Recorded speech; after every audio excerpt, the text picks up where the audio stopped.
So today's discussion really picks up from where we left last week. The point last week was to give you a very sort of broad paint strokes version of American civics, of the basic sort of principles, both philosophical and institutional, of American democracy. And in the course of that discussion, as you recall, we sort of narrowed the question down to a focus on the interplay and sometimes the collision between politics and market, particularly the idea that public policy, as we're discussing it in this class, is largely concerned with forms of market intervention, with policy sort of mopping up after market failures, regulating the market. And these were the sort of characteristic kinds of problems or failures that we identified last day. Today what we're going to do, with these firmly in the back of our mind, is take a very quick tour through the last 100-odd years and give a sense of the way in which the sort of characteristic American approach to these problems has changed across different policy eras. Now, these policy eras don't really correspond to who was president or who had the majority in Congress. In fact, they have much more to do with sort of broader background trends, one of which is the changing legal and institutional environment.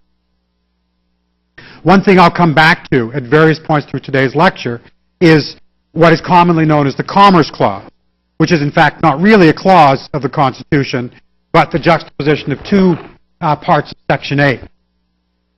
The first, and this enumerates the powers that Congress, that is the national government, has. The power to regulate commerce with foreign nations, among the several states, and with the Indian tribes.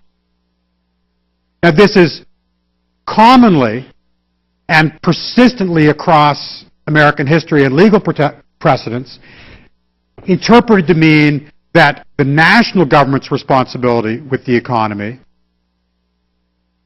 is really driven by foreign trade or by trade that crosses state lines. But that other than that, responsibility for regulating those basic economic problems belongs to the state. So this first part of the Commerce Clause is understood to really limit federal power. The confusion comes with Article 18, further down in the Constitution, which says that Congress has the right to make all laws which shall be necessary and proper for carrying into execution the foregoing powers, that is, everything listed above.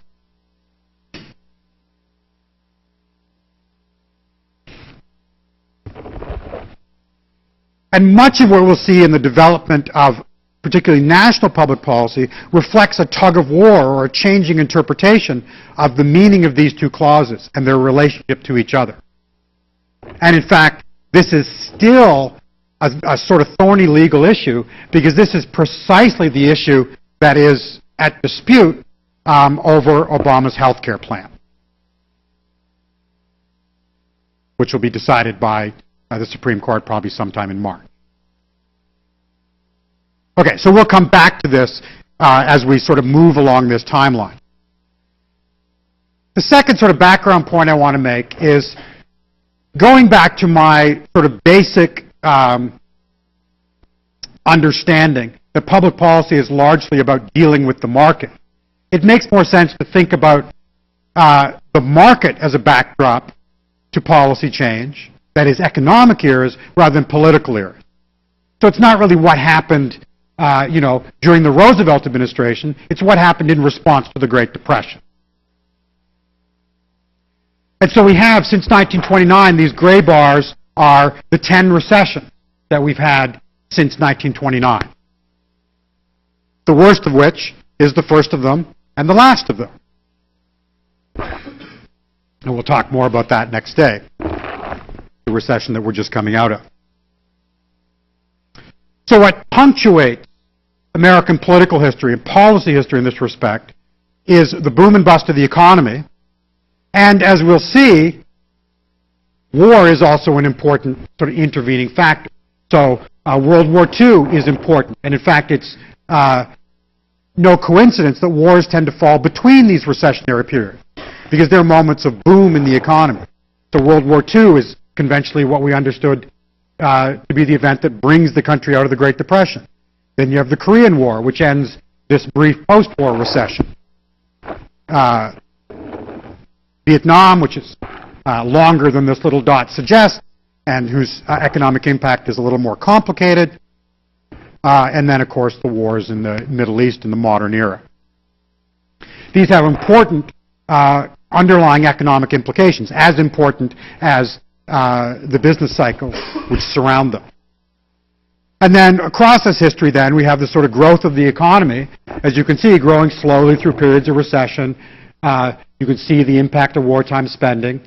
This is gross national product in 2005 dollars. And again, you can see the sort of relatively dramatic dip in the last couple of years. This is not right to the present day. So this is the essential backdrop against which we're going to understand changes in public policy. From that, we derive a sort of basic timeline which gives us not, again, cleanly sort of decades or political administrations, but these policy eras or policy regimes.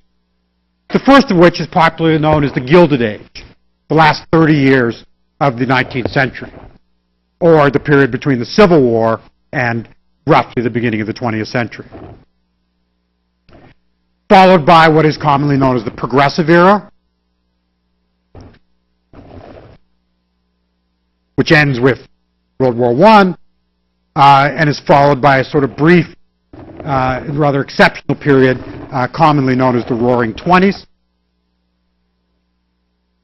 The roar, of course, ends in a whimper with the Great Depression, and that gives us the political era of the New Deal, which lasts from 1932 through and after World War II. The New Deal, in turn, lays the groundwork for a post-war era, what economists and economic historians often characterize as a period of the politics of growth. A period in which the economy grew dramatically and in which politics were in turn shaped by that fairly dramatic growth.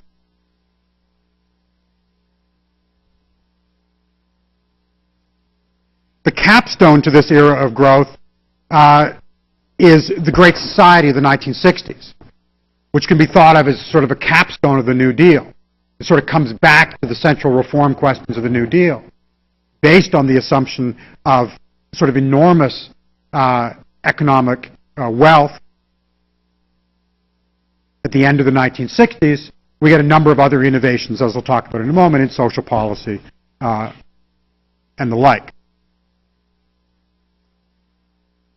But then things begin to fall apart, at least economically speaking, in part as a result of the sort of natural end of this long arc of American dominance after the war. Other countries finally recover fully from World War II. Japan and Germany emerge as important competitors.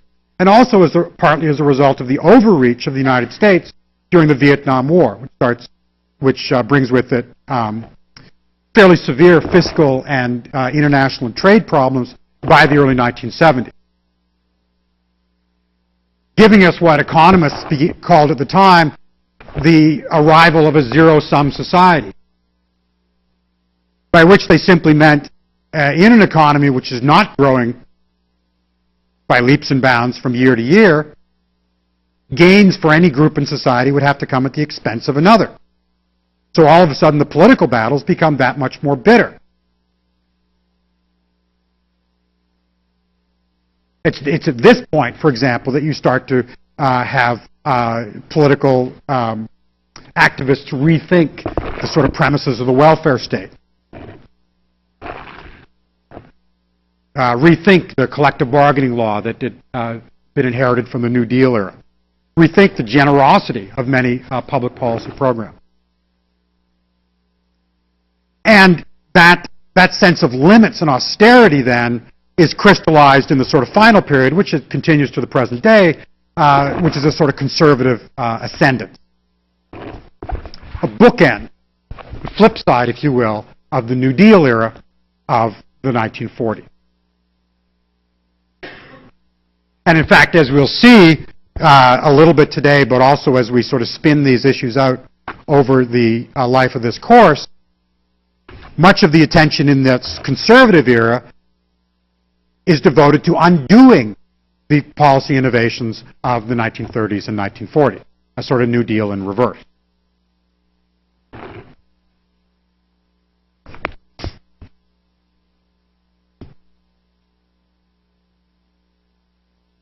Any questions? Okay, so what I want to do is touch on each of these, the sort of characteristics, their background characteristics and their policy concerns in each of these eras in turn. I'll move through this fairly quickly. If you want me to stop and explain something, please throw up your hand. Starting then with the Gilded Age at the end of the 19th century. This is a period of fairly dramatic economic growth, as you can see, particularly with the dramatic spike in manufacturing investment after the Civil War. The war brings with it what economists would call a sort of pattern of creative destruction, the need to rebuild after the war, the great investments, as we'll see in a moment, in railroads and infrastructure. So the economy grows in the last 30 years of the 19th century, something like 5 times in terms of gross domestic product, although we don't have a precise measure. This yields, among other things, the enormous demand for new workers and the boom in immigration in the 1880s and the 1890s. But it's also a period of extraordinary economic volatility. Very little political, certainly very little national political presence in the economy. And so it runs through these periods of boom and bust with fairly dramatic peaks and valleys in the business cycle from the end of the Civil War, so here we are in 1873, through the beginning of the 20th century. You don't need to know the names of all those depressions, you just need to know the line is going up and down. This is also an era in which we have the growth of, what we'd probably characterize as the modern economy, based on principles of mass production. We get the first assembly lines in the late 19th century. Later, of course, reflected in the automobile industry. This image here is Machinery Hall at the Philadelphia Exposition of 1876, showcasing, at the time, a sort of steam-driven factory floor, which, of course, become that much more efficient and streamlined with the emergence of electricity at the end of the century and into the early 20th. This is accompanied by the emergence of the modern corporation, which is both an sort of organizational innovation, a way to organize economic production on a large scale, to manage mass production, and it's also a legal innovation, a way of limiting liability, encouraging investment. Corporations are chartered by states, not by the national government, so states compete to have the least demanding corporate charter law. Delaware and New Jersey take the lead in the early period, and still something like, half of the Fortune 500 companies are still chartered in the state of Delaware for that reason. So the economic growth, both a response to the economic growth and in part driving it, are these sort of legal and institutional innovations. It's also a period in which the country is being sort of pulled together much more as an economic unit. This is a country in the 19th century, of course, which was split between the slave South and the North, and which was relatively undeveloped on its western frontier. But we see enormous investment in infrastructure, particularly in railroads, through the end of the 19th century, which has the effect, quite literally, of sort of knitting the country together, making it easier for agricultural goods from the interior to make it to the coast, both to the large cities and to the ports for export, making it easier for goods to travel from north to south. And a big part of that national consolidation, of course, is bringing the South in. The country had really been two economic nations leading up to the Civil War. The reintegration of the South, the emergence of the New South, is extremely important. In part because the two halves of the country would be sort of stitched together in ways they hadn't before, but also because the South emerges, or at least begins to emerge in this period, as an industrial competitor to the North, competing on low wages and attracting a lot of investment, particularly early on in textiles and garments, into the southern states.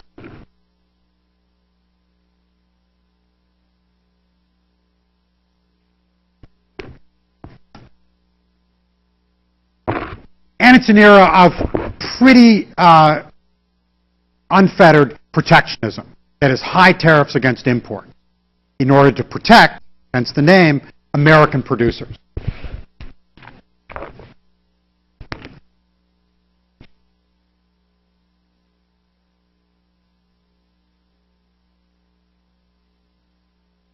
Both production and consumption are expanding rapidly at the end of the 19th century. So the United States has, a huge and growing consumer market and the productive capacity to meet it. One of the ways to ensure that American firms are winners in that history is to keep products from other countries, particularly Europe, out.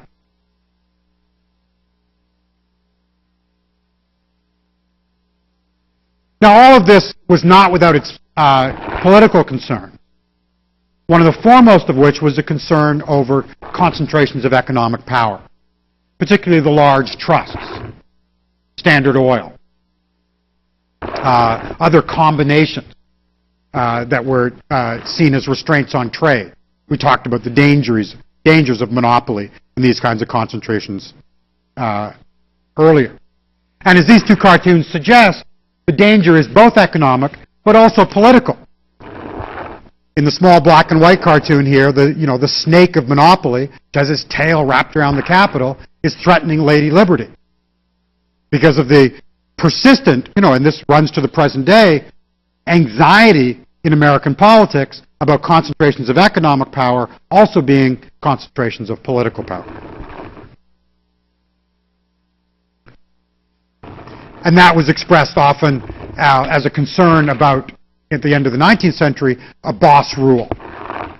So here we have, a characteristic political cartoon of the American Senate in which these rather portly gentlemen in the back row all have the name labeled, Beef Trust, Sugar Trust, Standard Oil. They're the ones that are running the show. This is a famous cartoon of Boss Tweed of Tammany Hall, the Democratic machine in New York. His head's a bag of money. Again, not a terribly subtle illustration or sense of this sort of anxiety about the relationship between political and economic power. And it was a time of fairly dramatic labor unrest, particularly on the railroads, which were an extremely important focus of economic activity and also an extremely early and important focus of labor organizing. So there are a series of great railway strikes in the 1870s, the 1880s, and the 1890s.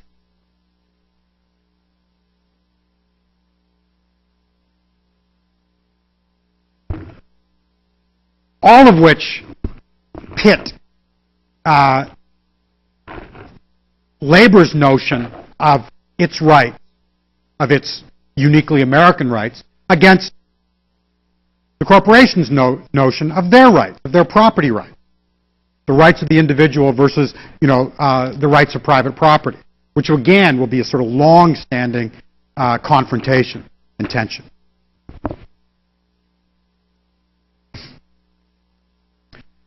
This was also, in some respects, the sort of last gasp of agricultural unrest. It's still an overwhelmingly rural nation. And in fact, the last significant third party in American history, the Populist Party, runs in 1892 and 1896 before petering out in elections thereafter. The children's parable, The Wizard of Oz, is really about the populist movement, where the scarecrow is the sort of hapless farmer, the tin man is the worker, the industrial worker trying to cooperate with him. One of the big debates of the populist movement was, and I won't go into all the arcane details of it, but it was about the gold standard and about whether going off the gold standard would be good for the country. Bankers wanted to stick to the gold standard. Farmers wanted to shift to silver. And that's why Dorothy walks along the yellow brick road to the Emerald City, which is, of course, Washington, D.C. And I could go on and on about, who the munchkins and the monkeys are, but I'll leave that for another day. And then the final point I'll make here with regard to this sort of end of the 19th century is that it also marks the first sort of serious legal confrontation over the Commerce Clause. The Knight case at the end of the 19th century concerns an attempt by the federal government to break up a combination of sugar distilleries in Pennsylvania who were getting together, sort of fixing prices, and in the eyes of the federal government, restraining trade.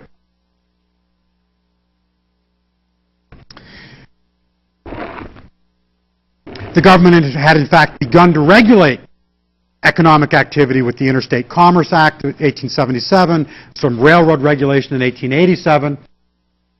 But when the Supreme Court gets to the Knight case, it tells the federal government no. These sugar plants are all in the state of Pennsylvania. I don't see any of them crossing state lines. The federal government has no standing here. This is for the state of Pennsylvania to sort out. So there's a sort of confirmation of that original notion of the Commerce Clause, limiting federal power. So as all of this is going on, this sort of dramatic growth of the economy, confrontation between labor and capital, the emergence of the modern corporation, it's really the state where much of the public policy action is occurring. They're the ones that charter corporations that regulate labor relations, that deal with any aspects of the economy that don't physically cross state lines.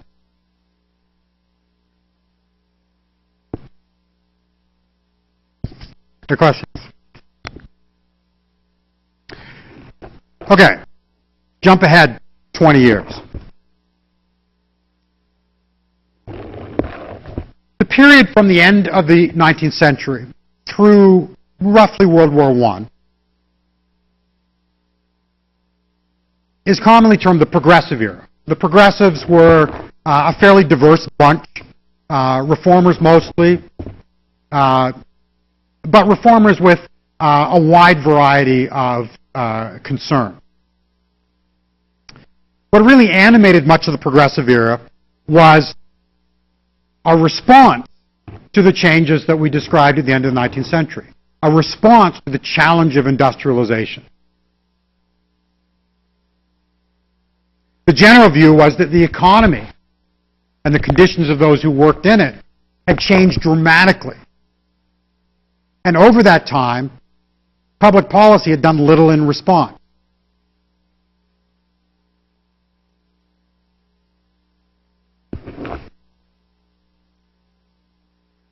And so the progressives began to identify a number of what they see as fundamental problems, one of which is child labor.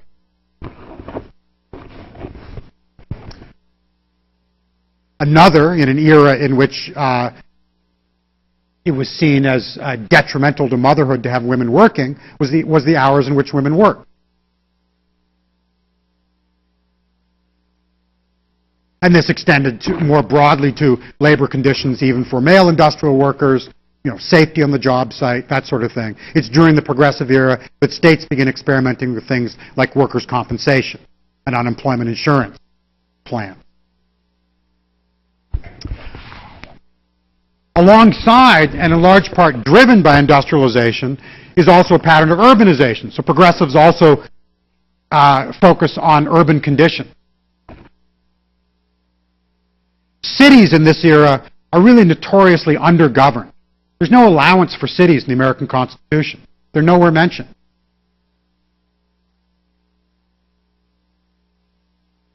Most major urban industrial settings did most of their growth in the absence of any property zoning whatsoever.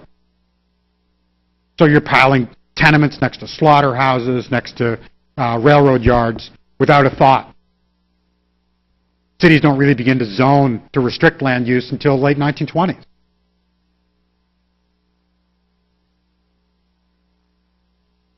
Cities don't have even much authority within most states until, or through much of this era, if a city wanted something done, like it wanted to build a sewer, or it wanted to build a streetcar, or it wanted to repair a hole in the street, it had to pass a bill in the State House. Because, again, there's no sort of area carved out for municipal rule.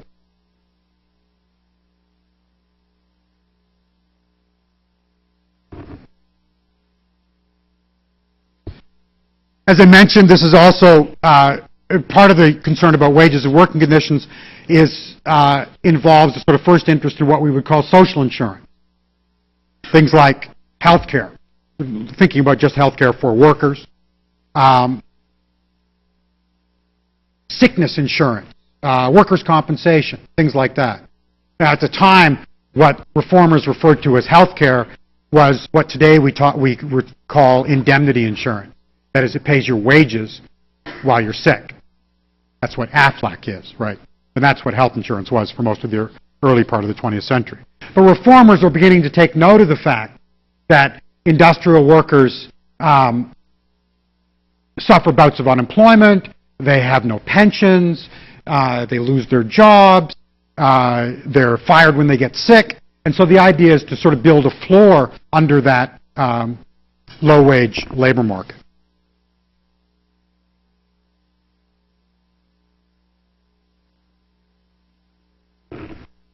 One of the fundamental limits to all of this, as we'll see, was the Commerce Clause, was the persistence that to the degree that any of this got done, it was to be done by the state, because the federal government did not have the authority under the Constitution to go in and say what the conditions of work should be in a New York City garment shop.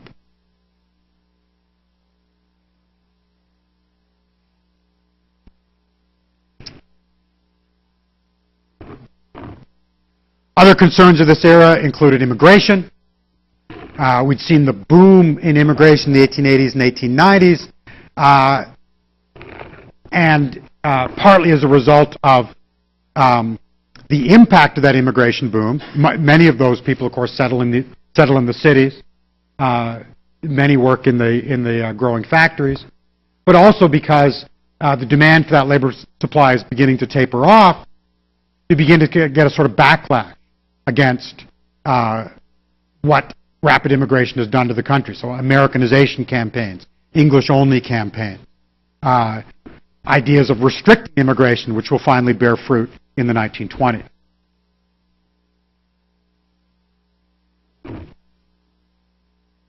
The pot here that Uncle Sam is stirring, includes things like Bolshevism, the mad notions of Europe, the IWW, which is a radical union of the time, anarchy and un-American ideas. But just as the country is beginning to think about the idea of restricting immigration, it's also beginning to think of the idea of opening up trade. It's a funny sort of pattern, and it's interesting as well if you think about contemporary patterns of globalization. Because we often think of that simply as a matter of goods and services crossing national boundaries, but of course labor goes in the other direction. And so at the end of the 19th century, you have labor coming into the country, but goods and services are not allowed in, because that's the way of protecting American producers. Now that American producers have emerged as sort of world-class competitors, that those industries are beginning to mature, they don't need new workers, but what they do need is new markets. So they're cutting out the flow of immigration, but you want to break down the tariff wall.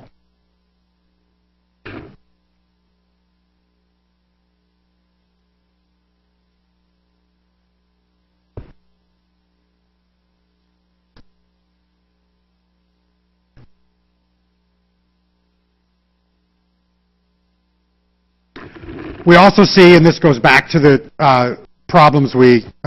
characteristic problems we talked about last day, the first state and federal interest in worker and consumer safety.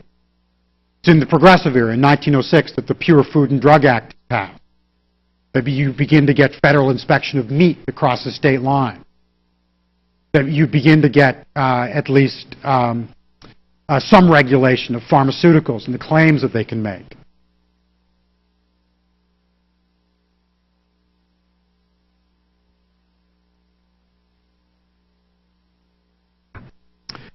And finally, it's a period of what I would characterize as moral reform, culminating, of course, in the prohibition of alcohol in 1919. What's interesting about the Progressive era, and it's interesting if you think about political discourse and dissent today, that it has, both liberal and conservative impulses. That on the one hand, there's an effort to provide for and protect workers that are being left behind by industrialization. But there's also what I would characterize as the more sort of conservative impulse to sort of regulate and control workers' behavior. And much of the target in this era is on drink.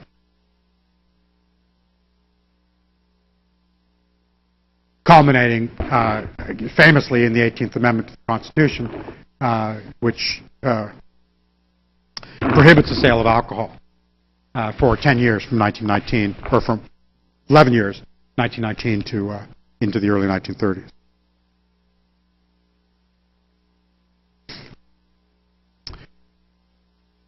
Now, as is suggested by this wide range of concerns, the Progressive era was one of considerable political innovation as well. Much of this is driven by the rise of a sort of new mass media, by muckraking magazines. Many attribute the passage of the Food and Drug Act to the publication of Upton Sinclair's novel The Jungle, which exposes conditions in Chicago stockyards, meatpacking plants.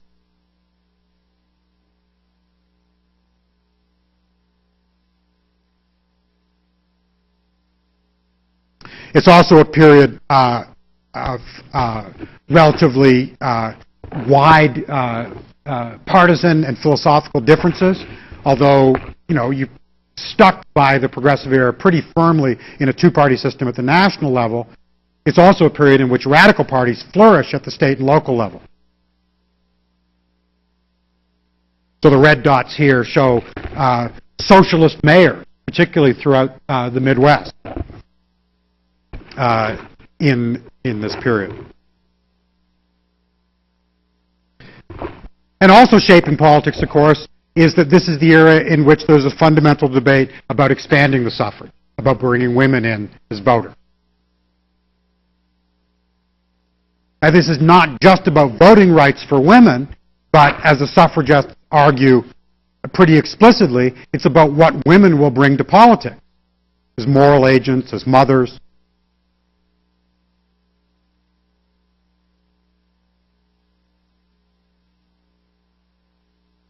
Suggested, by this banner, in which the appeal of womanhood, the point of the vote is not just to give women the right to vote, but to address these social conditions. Sweatshops, child labor, and the like.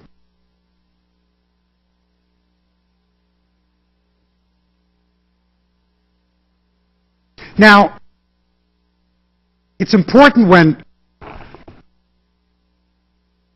characterizing the Progressive era in such a brief survey,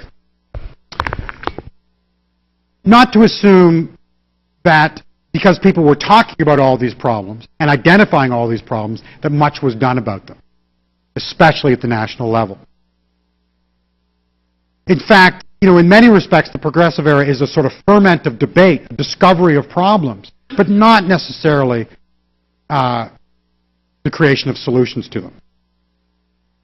Because there were sort of fundamental legal and political constraints on what progressives could do.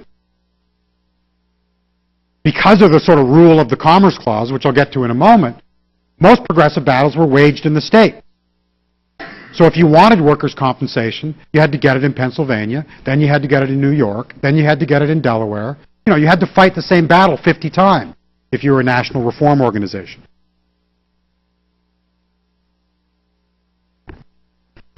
There's this ongoing tension that I suggested earlier between, you know, sort of fundamental reform and just order. I mean, one of the impulses of the progressive era is just to, you know, get workers into better houses, get their wives out of the workforce, get them to stop drinking, you know, just get a lid on things.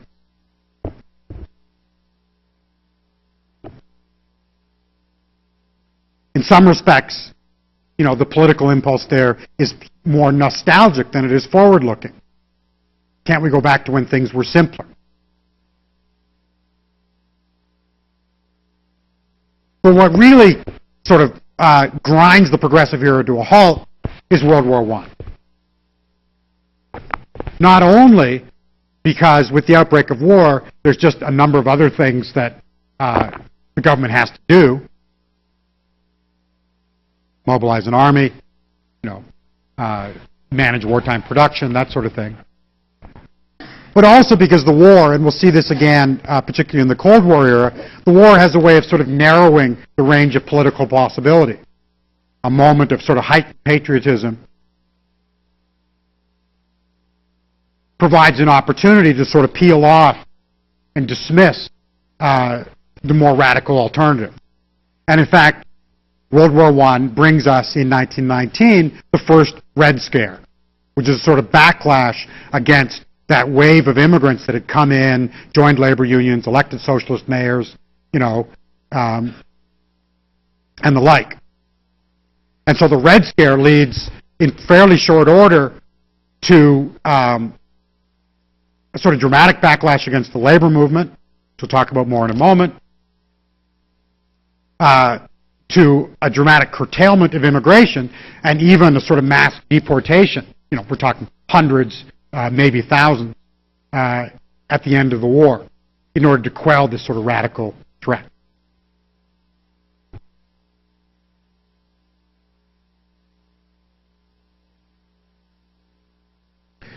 The legal environment is really best captured by these two cases, Lochner and Dagenhart.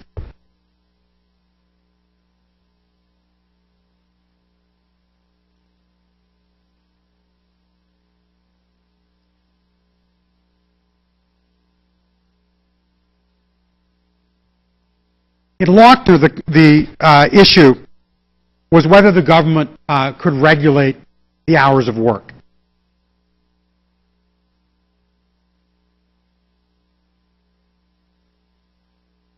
The law was struck down on two grounds, really. One, that it was a sort of violation of freedom of contract, that the view was that any worker should be able to go to any employer and decide on their hours of work. It's not for the government to regulate. But also, quite decisively, the court in Lochner said that this is not something that is the business of the federal government. Even if, and Lochner involved a bakery, I think, even if the bakery sold its bread across state lines, the workers were always in New York. They weren't interstate commerce. They weren't subject to the regulation of the federal government.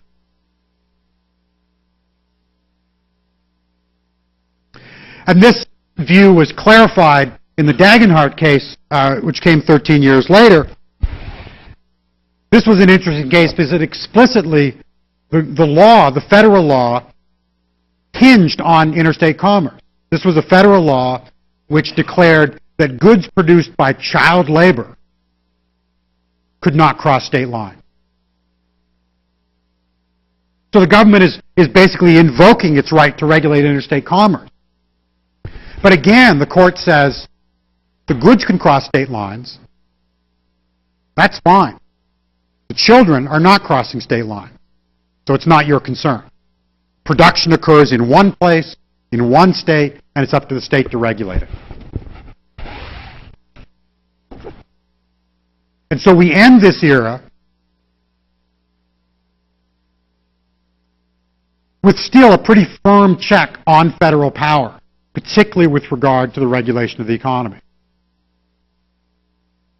And what's extraordinarily difficult and often sort of pointed out by progressives is increasingly they're dealing with a national economy, one in which workers do move around the country, in which goods move from one state to another. It's not just a sort of localized, set of markets and product markets and labor markets, but that national economy is regulated by the state, by all 50 of them, which of course is extraordinarily complicated.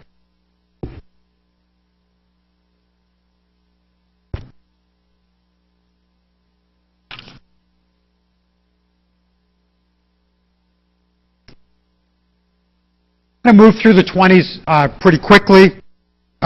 It's not a terrifically important period in terms of the history of American public policy. Not a lot happened. I mean, the progressive era has ended. You don't really get a lot of policy innovation until the Great Depression, which comes at the end of this period. We do have some important changes in the economy. The emergence of what I would characterize as sort of modern pattern of consumption, characterized by patterns of advertising, also patterns of consumer credit, which are new to the economy of the 1920s. It's a period of fairly dramatic internal migration, particularly the great migration of African Americans from the rural South into the urban North, much of which occurs between the wars. And it's, as a consequence, a period of considerable racial anxiety, in which the Ku Klux Klan, which had been an important player in the Reconstruction era at the end of the 19th century, reemerges. The second Klan is largely a northern organization, particularly prominent in the Midwest.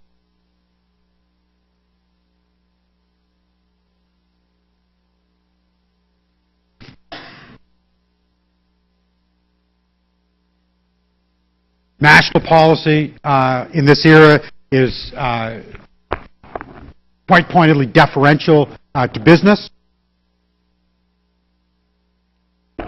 This is the administration of Calvin Coolidge, Warren Harding, and at the very end of the era, Herbert Hoover, who was president when the Great Depression hit.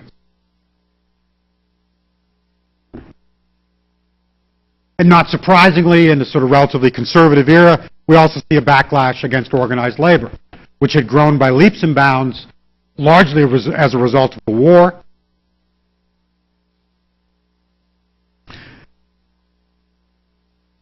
But is subject to sort of a pushback in the post-war era.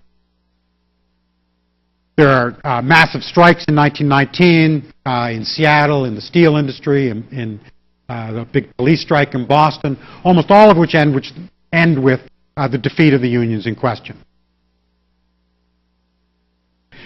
Very little protection for the bargaining rights or the organizing rights of workers outside those who work for the railways.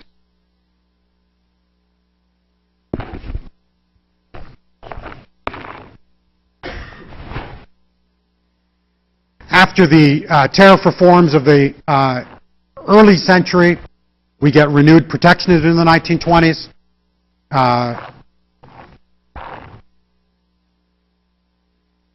There's considerable debate about the sort of merits of putting up barriers to trade, but the Republican administrations are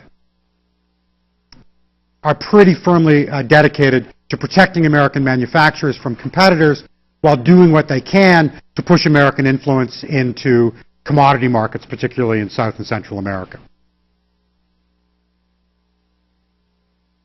And this comes alongside, as I mentioned earlier, restriction on immigration.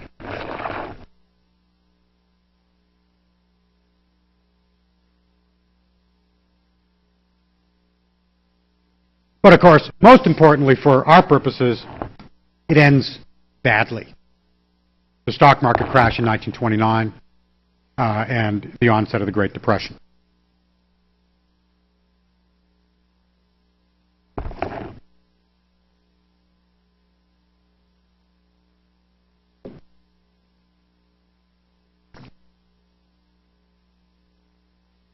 Now here, in response to the Great Depression, we get a sort of moment of policy innovation, which is fairly exceptional in the American experience, and will, both for its detractors and its supporters, really define political history for the rest of the 20th century.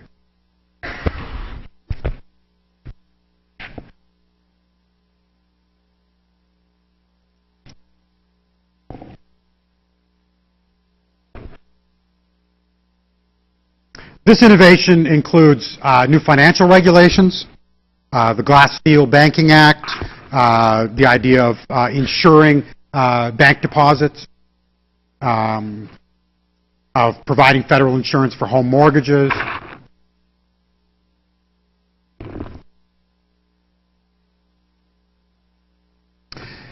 It includes really the only attempt in American history at what we would call industrial policy. That is a concerted effort to regulate not individual industries, but how the whole industrial economy works. The National Recovery Administration was a sort of sprawling effort to set the terms of competition for the entire economy. It was a dismal failure, but important nevertheless. Of more lasting importance is the National Labor Relations Act, which was passed in 1935, which for the first time grants federal protection of the right to collective bargaining. And leads to a massive upsurge in union membership, the creation of a new national federation, the CIO, or the Council of Industrial Organizations, and a wave of successful strikes in the core industries like automobiles and steel. This image is from the famous Flint sit-down strike, which ends in 1937 with the organization of the automobile industry. Alongside the collective bargaining provision come a raft of new social programs. The passage of the Social Security Act, which includes titles not only for old age pensions, what we today think of as Social Security, but also for aid to families with dependent children, for aid to the blind, for aid to the disabled, for unemployment insurance, a whole raft of titles and programs. Taken together, the collective bargaining law and the social programs were based on an assumption that the central problem of the Great Depression was a collapse in demand, and that by building a floor under workers' wages, you would bring demand back to the economy and snap it out of its doldrum.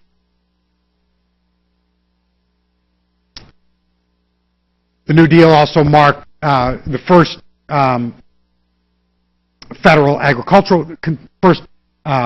concerted federal agricultural policy, the AAA, or the Agricultural Adjustment Administration, which included price supports and quotas and soil conservation programs.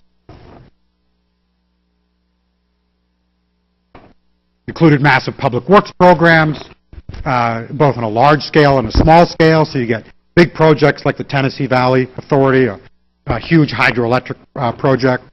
But you also get the building of high school gymnasiums and campground shelters and all sorts of small public goods and public facilities. And alongside this is somewhat of a commitment to spending, that is government spending, to snap the economy out of the Depression, a sort of half-hearted embrace of Keynesian economics after the British economist John Maynard Keynes. So not only do you have the big public works programs, but you also have essentially sort of make-work projects, like the Civilian Conservation Corps, which pulls young people into the forest to pull stumps and plant trees. Largely, again, just as a way of pouring money into the economy, even if it means that you dig a ditch and fill it back in again.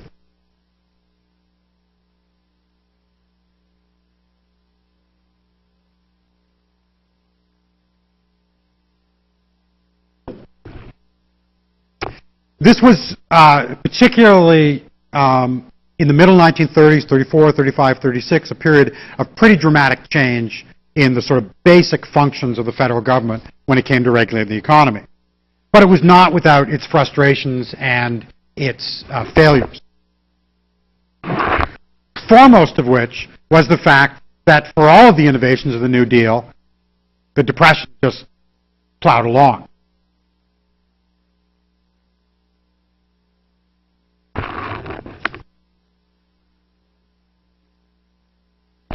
Now, as with the debate about our current sort of stimulus policies, many would make the argument that if the New Deal had not acted, the Depression would have been much worse. But the fact remained that for all of its gain, for all of the protections for workers and others, for all the security it provided, the New Deal could not bring the economy out of the Great Depression.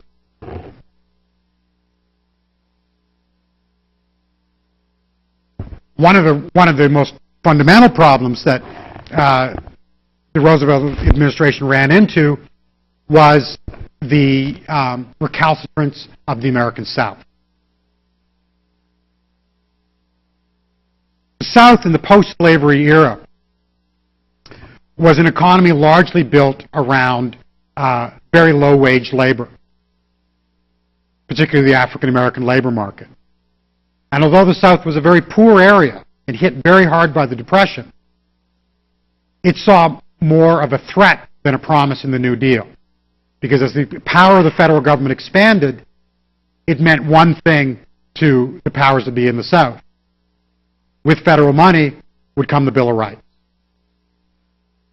And every step the federal government took into the South meant one step closer to desegregation. So this cartoon caricatures this dilemma.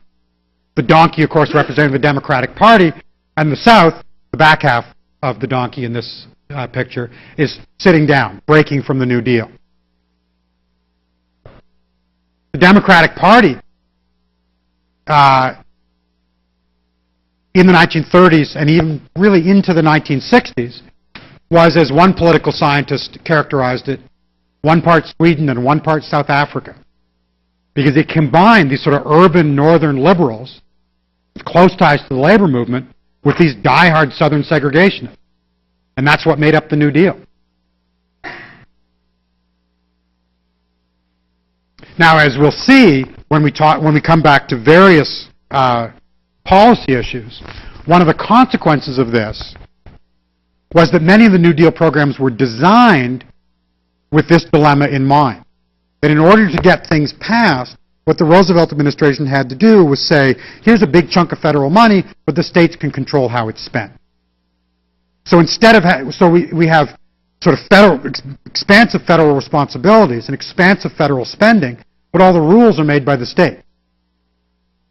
So under the Social Security Act, for example, the levels of welfare spending are set by the states. So it could be, $10 a day in New York and $1 a day in Louisiana. The terms of unemployment insurance, the terms of old age pension, are all set by the state. And we continue to have, to the present day, a very sort of peculiar hybrid. Even, major programs like unemployment insurance are basically these sort of hybrid federal-state programs dating back to this attempt by the New Deal to navigate its northern and southern half.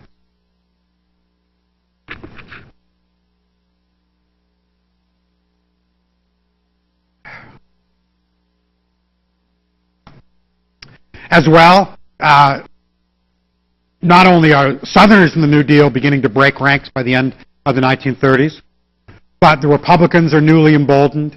There's a growing conservative opposition to Roosevelt's New Deal, largely based on anxieties about the growth of federal power, both the growth of executive power over Congress and the growth of federal power over the state.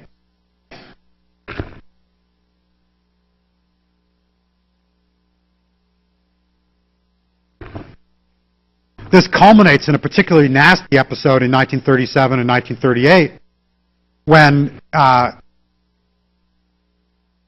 Roosevelt administration, which has one of its landmark reforms, the National Recovery Act, which we showed a moment ago, thrown out by the Supreme Court in 1935.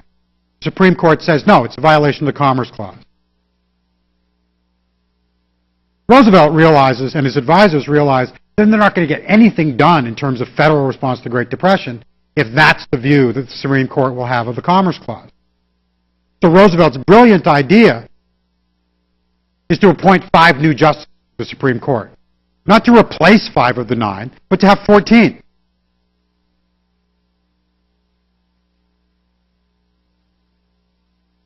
Can you imagine if the Obama administration loses the healthcare case in March, and his response is, well, I'm going to appoint 5 new justices to the Supreme Court? And that's the kind of firestorm you had in the late 1930s. It was a horrendous sort of political miscalculation on Roosevelt's part. Even those who sympathized with him viewed it as a sort of naked grab of power. And it contributed in the late 1930s to a really sort of fairly dramatic decline in public support for the New Deal. However, Roosevelt won the battle in the end. The argument that Roosevelt made in 1937 was that the justices are too old. 3 of them were over 90 years old or something by that point. And so we're just going to ease their workload. We'll have 5 new ones. It'll make things easier. Well, of course, that didn't work. But what did work is they started dying off. And so he got his appointment. So in 1935, in the Schechter case, the Supreme Court says, no, you can't regulate competition. It's not a federal responsibility. Schechter Poultry was a small kosher poultry butcher in New York. Didn't even ship its chickens outside state lines. And for that reason, it's very easy for the Supreme Court to say, no, this is not constitutional. But then you get this whole kerfuffle with Roosevelt attempting to make the appointments, and that blows up in his face, and then you get a death and a retirement. He makes a couple of appointments, and then in 1937, the Jones and Laughlin Steel Company sues the new National Labor Relations Board, saying the federal government can't give workers collective bargaining rights. It violates the Commerce Clause. And the Supreme Court says, no, it can't. A really sort of fundamental switch. Basically what the court says in the Laughlin case is, you know what? When push comes to shove, everything is interstate commerce. Because a worker might live in Davenport and, work in Illinois, might, have a job in one branch of the company and get transferred out of state to another branch of the company. Whatever that company makes is likely to enter into interstate commerce. So, the end with it. Everything is interstate commerce. Wages, working conditions. A dramatic leap in federal power.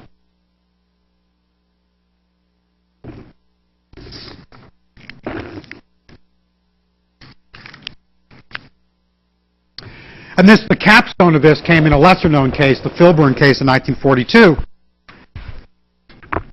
which was a test of the New Deal agricultural law, which was sort of largely based on quotas. The quotas often said, how much you could produce. It was an effort to sort of control prices. And in this case, a farmer was growing wheat, or grain of some description, just to feed his livestock, just to use on his own farm. And the agricultural authority sort of came down and said, no, you're producing more than your quota. I said, well, it's just feeding it to my pig. And went all the way to the Supreme Court, and the Supreme Court said, no, that's interstate commerce. And so there's a really sort of fundamental turn by the end of the 1930s, early 1940s.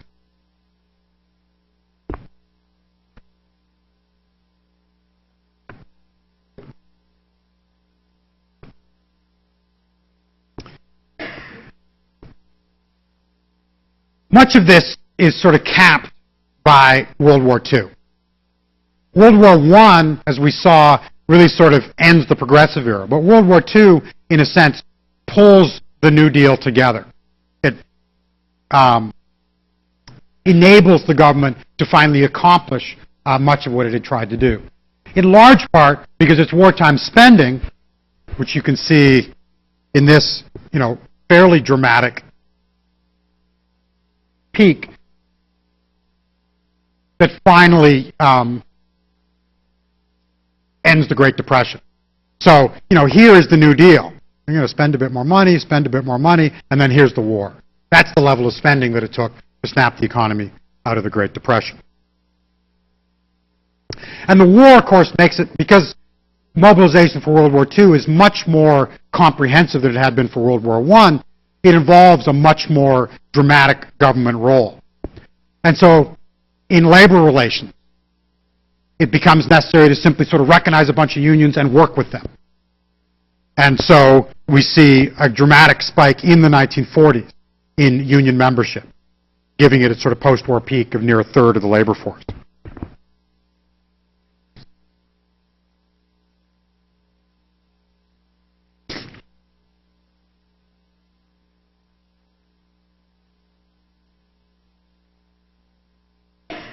Any questions? Yeah.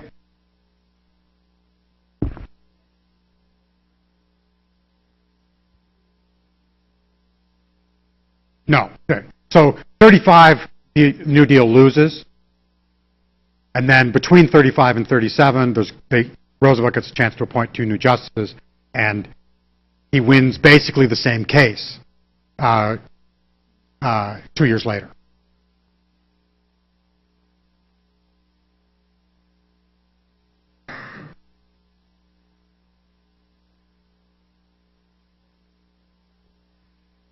Okay. I promise we've done most of the heavy lifting. I mean, having created the New Deal, described its basic characteristics, what we're really talking about in the post-war era, at various points and various dimensions, is what happens to the New Deal. What happens to it during a period of fairly dramatic post-war growth, and what happens to it during a sense of limits after the 1970s.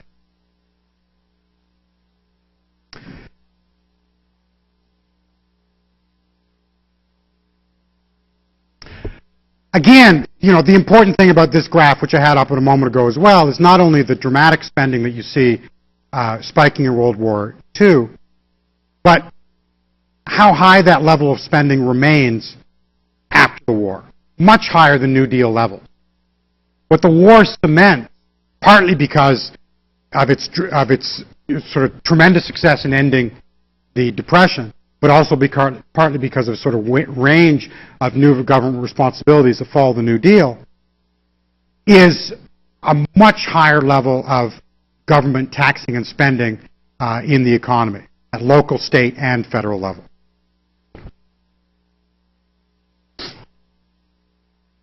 Now, while the New Deal, in that sense, persists into the post-war era, there are also some limits. Instead of, as many New Dealers had hoped, expanding the Social Security Act to include things like national health insurance, it sort of grinds to a halt. The decision instead is made to allow jobs to dispense many of those benefits. So the United States proceeds with what is, in international terms, a very unique and peculiar system of social provision in which people get health insurance at the job. We also, after the Wagner Act in 1935, have a post-war backlash against organized labor with the passage of the Taft-Hartley Act in 1947. Taft-Hartley prohibits some union practices, but most importantly, it allows individual states to undermine the basic premises of Wagner by saying that individual workers in a union shop don't have to join the union, what are called right-to-work laws. And in the decade after the passage of the Taft-Hartley Act, about half the country, mostly in the South and in the mountain states, half of the states passed right-to-work laws, Iowa being one of them.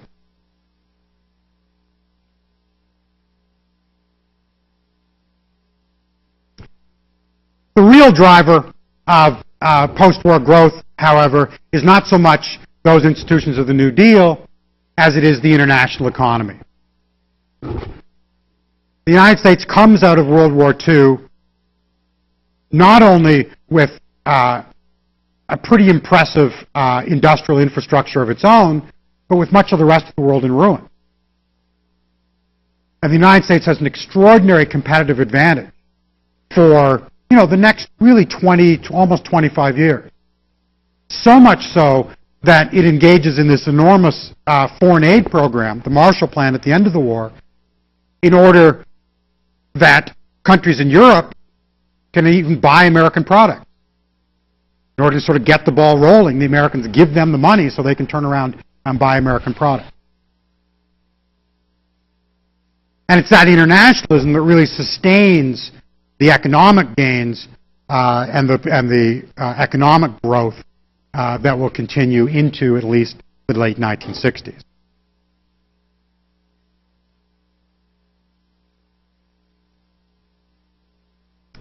As we saw in the case of World War I, it's also true in the wake of World War II that there's also somewhat of a political backlash.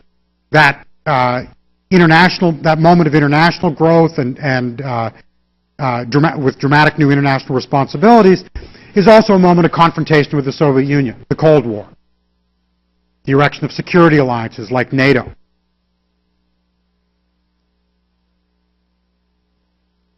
American leadership of institutions like the International Monetary Fund and the World Bank. But importantly, at home, also a sort of a constraining influence on politics. McCarthyism, the sort of Red Scare of the 1950s, is in many ways an attack on the New Deal and on New Deal liberals.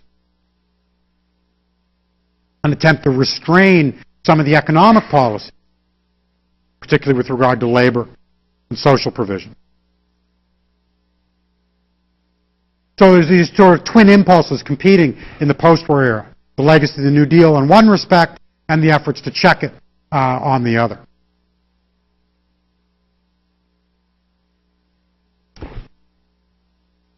As this is going on, it's a period of dramatic growth at home, largely driven by the strength of the American economy, but also huge federal investment in infrastructure, in the GI Bill, in education.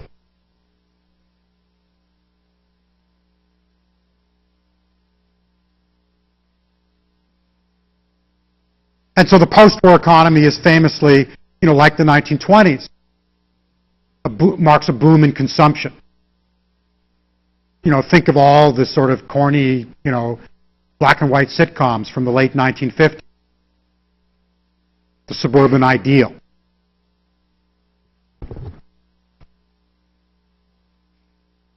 And as I mentioned a moment ago, as in the late 19th century, but this time a highway system, there's extraordinarily levels of new federal spending.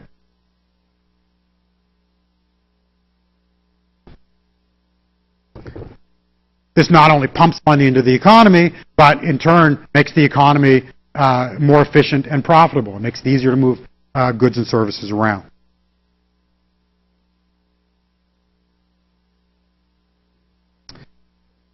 At the peak of this moment of post-war growth, in the early 1960s, mid-1960s, we get what is commonly known as the sort of Great Society period. With the election, or the administrations rather, John F. Kennedy and Lyndon Johnson,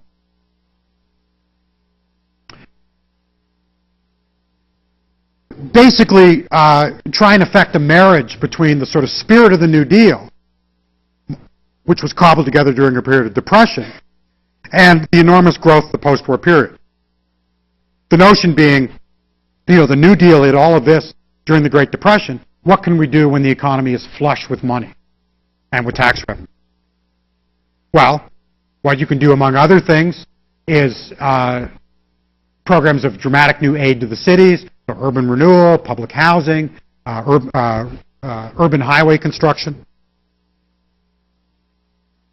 New anti-poverty programs are the sort of hallmark of the Great Society. A fairly dramatic expansion of the welfare programs of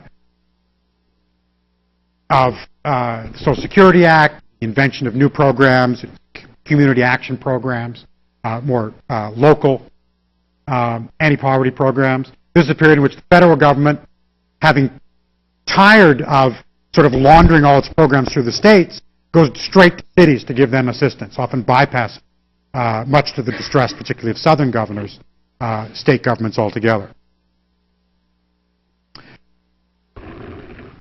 You see in 1965 the passage of Medicaid and Medicare, that is health care for the very poor and for the elderly. So coming out of that sort of New Deal debate, there was a sense that maybe we could have national health insurance, but instead health insurance was provided at the job in the 1940s, and then when we come back to this problem in the 1960s, the basic insight is, well, workers have health insurance, so who's left behind? Those who fall at the bottom of the labor market, the very poor, and those who have retired from it, the elderly. And so the idea is you sort of patch that together and then you have pretty much universal coverage.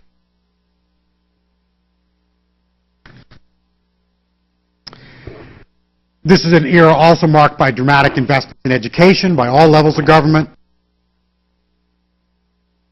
beginning in the early part of the period with the GI Bill and a sort of dramatic increase in college enrollment.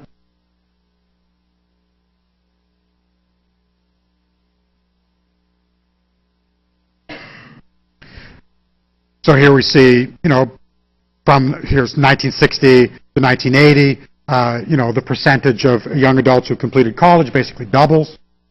The black line is on this axis is the actual spending on education, which you can also see climbing fairly steeply.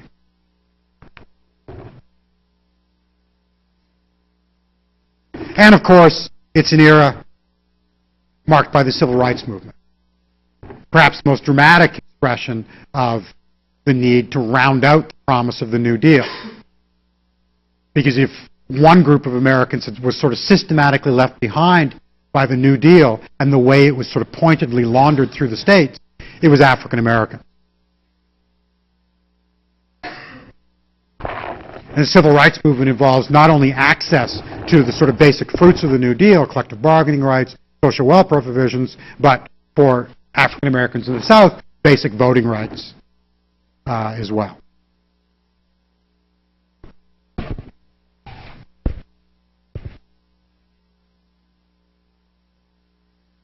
And towards the end of this period, we get the first sort of systematic federal environmental policies. 68, 69, 70, 72, Clean Air Act, Clean Water Act, all driven by this sort of great society assumption that you can really have it all.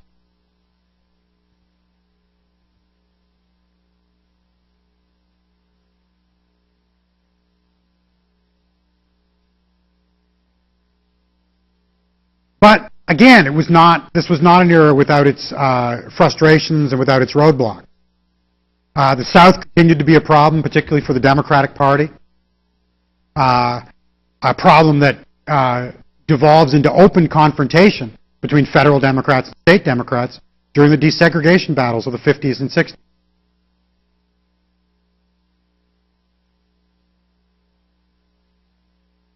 And over time, that's an issue that's not really resolved except by a partisan realignment in the American South. Republicans had not won a local state or national office in a southern state between 1880 and, I think, 1966. The Republican Party did not exist in the South. But beginning with the administration of Richard Nixon, starting in 1968, the Republicans adopt explicitly a Southern strategy, essentially rolling those old sort of conservative Democrats into the Republican fold, yielding over time what is a much sort of starker partisan division that we have today between the Republicans and the Democrats. That battle, in some respects, used to be fought inside the Democratic Party. And now it's fought between parties at election time. This takes a long time to happen, but it begins in this late 1960s. Just as profoundly, all of this innovation is occurring just at a moment when the notion that, you can have it all, as economists would say, you can have the guns and the butter too, is beginning to fall apart. It's beginning to fall apart because of spending on the Vietnam War.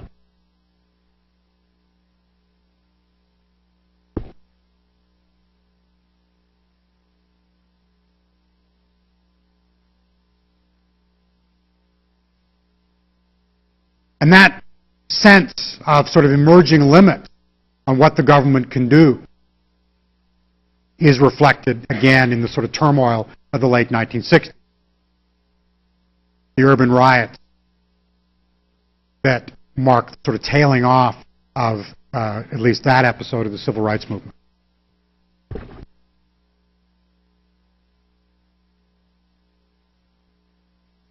Marked as well by the violence at the Democratic National Convention in 1968 in Chicago, which sees delegates face off inside and outside the convention hall over these basic issues.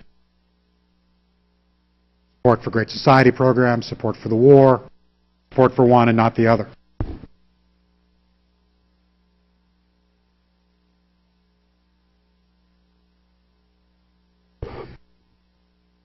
Suddenly, things, particularly in terms of government budgeting, in terms of the money available to government programs, things become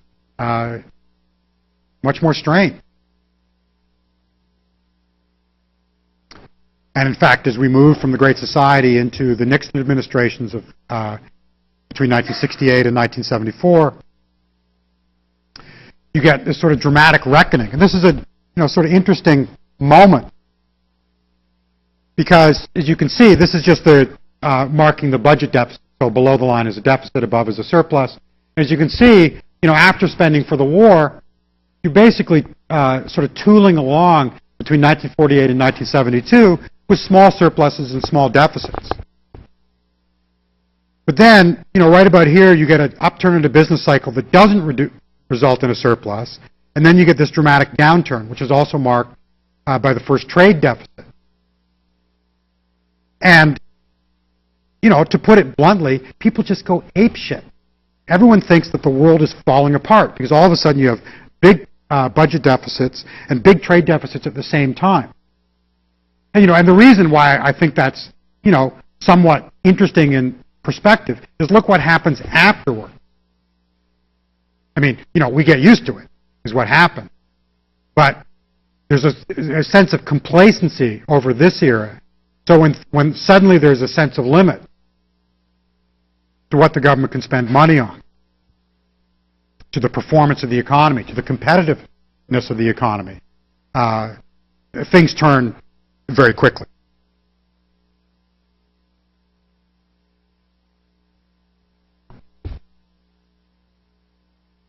So this period is marked, or capped rather, by our present era. First by this sort of sense of limit, sense of austerity through the 1970s, an era of famously high inflation and unemployment, and then gradually a sort of systematic political reaction in the 1970s and 1980s.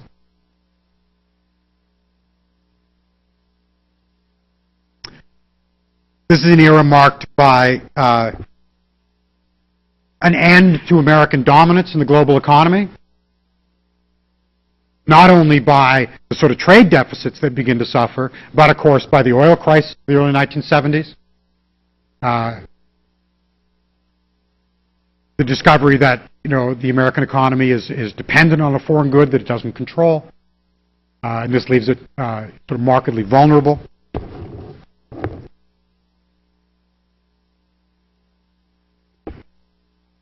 The failure after the early 1970s to show budget surpluses even in good times.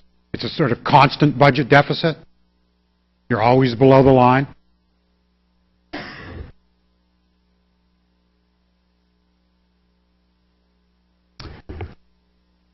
A sense of doom and austerity that was particularly pronounced through the 1970s.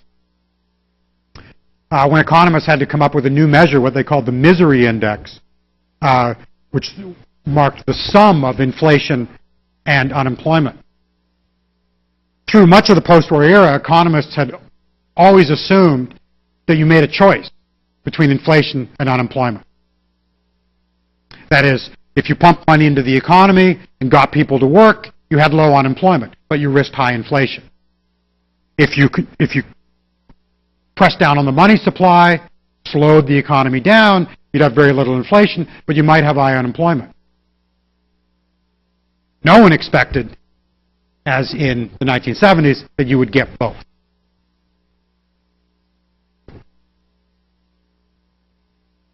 An unemployment rate that hovered around 7, 8, 10%, an inflation rate that went as high as almost 15% from one year to the next.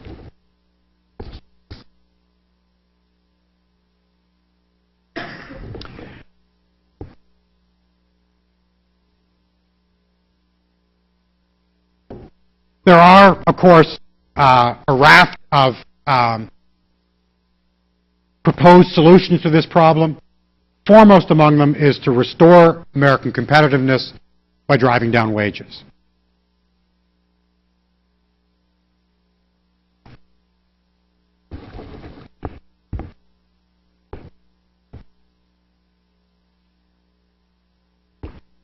There are really sort of two issues going on here, both of which we'll pick up later in the course.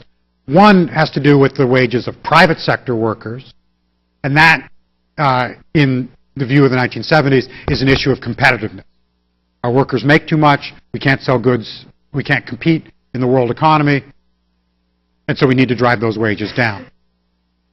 At the same time, there's a growing concern with the wages of public sector workers, but that's not an issue of competitiveness, it's one of budgeting.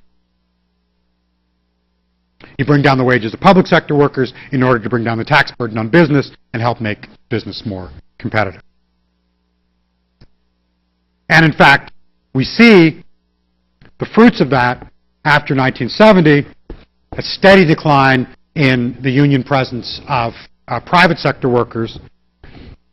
And this graph is not quite as dramatic as it could be. If we go back to 1955, private sector workers claimed about 35% of the private labor force. That's already fallen by 10% by 1973. It falls another 15% by the end of the 1990s, and it's fallen another almost 5% since then. We're now at about 7%. And sort of 1 in 13 private sector workers belongs to a trade union. At the same time, because of the growth of local and state government particularly, you get steady growth, largely driven by new hiring in the 1960s, in the public sector. And so now if you talk about the labor movement, you're really talking about a public sector labor movement by the 1990s. This is the moment at which we also see the first backlash against social welfare policy. The idea that welfare moms are a drag on the state. They're inefficient. They're dependent upon state handouts. And this is a very sort of interesting, in historical terms, debate, because from the Progressive era through the passage of the Social Security Act in 1935, the central premise of welfare policy was that the government should give aid to mothers so they don't have to work. And that's completely flipped on its head in the 1970s. The idea is if you get government aid, you better work. Or you better get back to work soon. And that begins in the 1970s, comes to fruition finally in 1996, when President Clinton signs the sort of comprehensive welfare reform and ends that title of the 1935 law, which had provided aid to families with dependent children. Not only do you have this sort of attack on the expenditure side, too much going to public sector workers, too much going to social benefits, but you get an attack on the revenue side as well. Government's taking too much money out of the economy.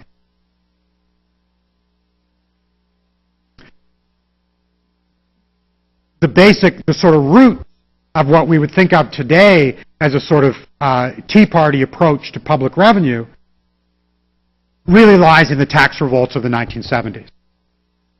This magazine cover shows Howard Jarvis of California, who led the move in California, Proposition 13, which required the state to get to basically go to the voters for any increase in property tax. And you begin to get, particularly at the state level, variations on this. Taxpayer Bill of Rights, supermajorities required for tax increases from the early 1970s on. So you get real pressure on the spending side, but also real pressure on the revenue side. Both of them having the effect of trying to sort of shrink government in an age of austerity. And aiding and abetting this, I think, is a loss of faith in political institutions and political parties. A loss of faith that partly comes from the sort of budgetary and fiscal crises of the early 1970s, but also comes from episodes like Watergate. The sort of long, drawn-out episode, which ultimately led to the resignation of President Nixon.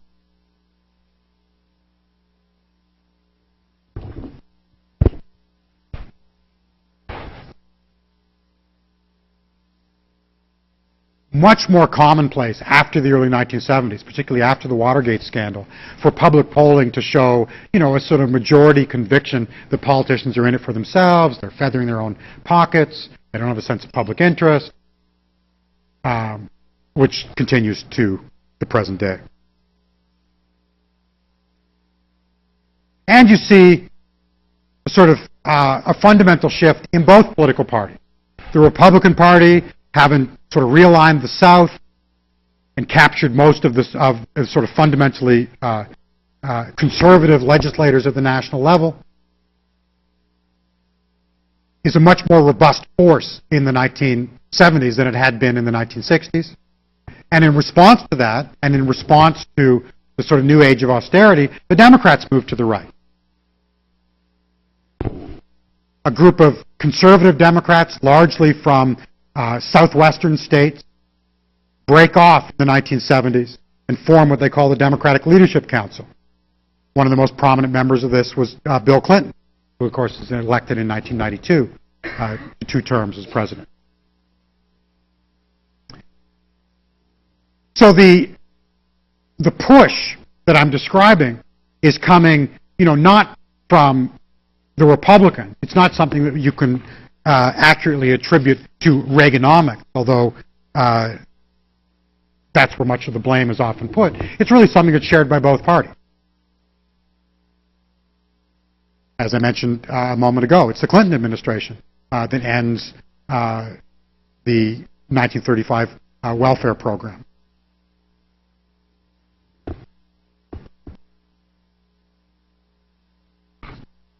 And then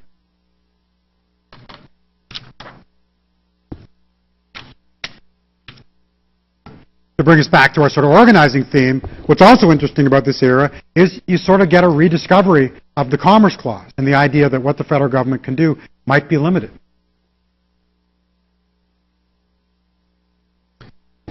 So after that 1937-1942 cases, there were no significant challenges to the federal role in the economy for 50 years, until you get into this sort of moment of austerity, when people begin questioning again what the federal government does.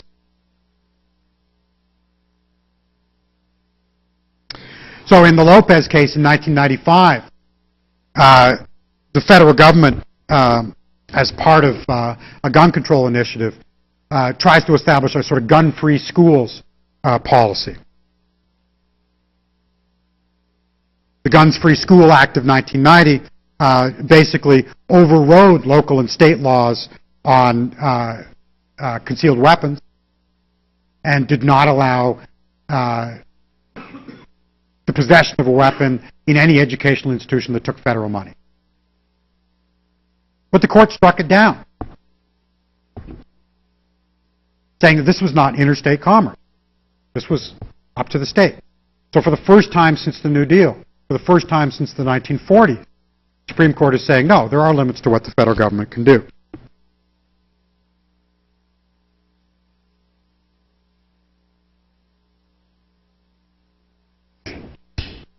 Interestingly, in the Gonzales case, which comes 10 years later, it's a very different kind of case because the Gonzales case involves California's legalization of medical marijuana.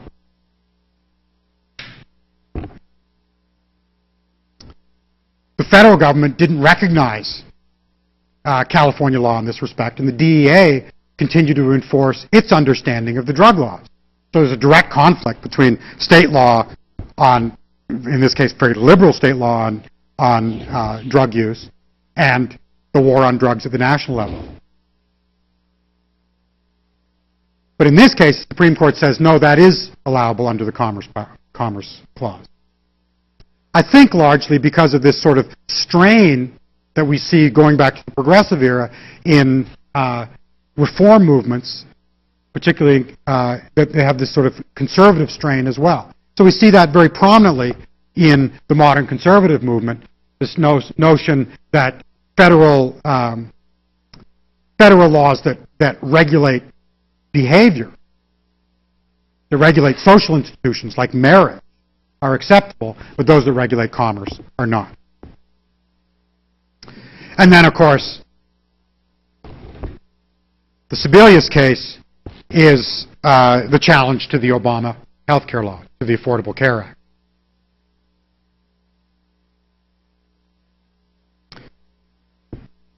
In which the district court held that the enforcement mechanism in the Affordable Care Act uses the tax system to make sure that people have bought health insurance is a violation of the Commerce Clause. And this is what the Supreme Court will decide this spring.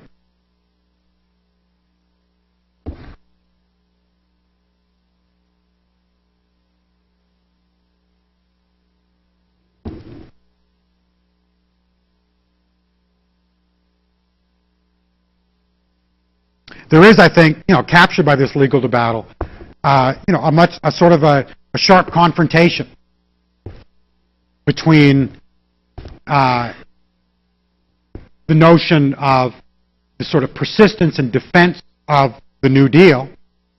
This was a sort of widely common image of Obama in the wake of his election.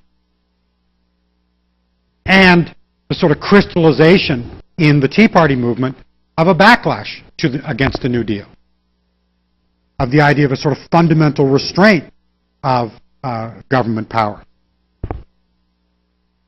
And we'll see this, I think, most starkly in a couple of weeks when we have representatives from both the Occupy and the Tea Party movements explaining their take on this political confrontation. So, one way to think about this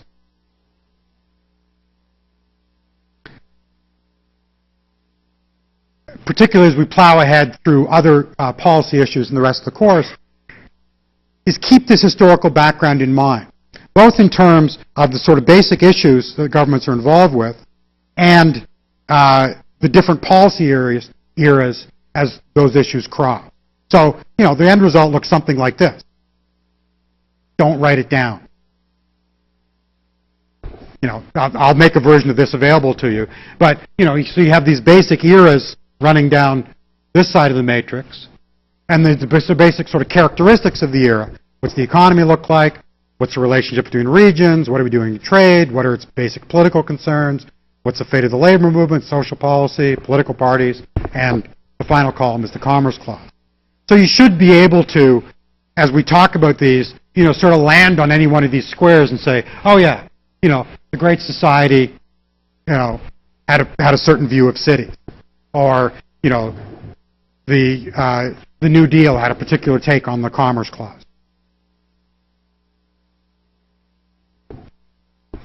Any questions?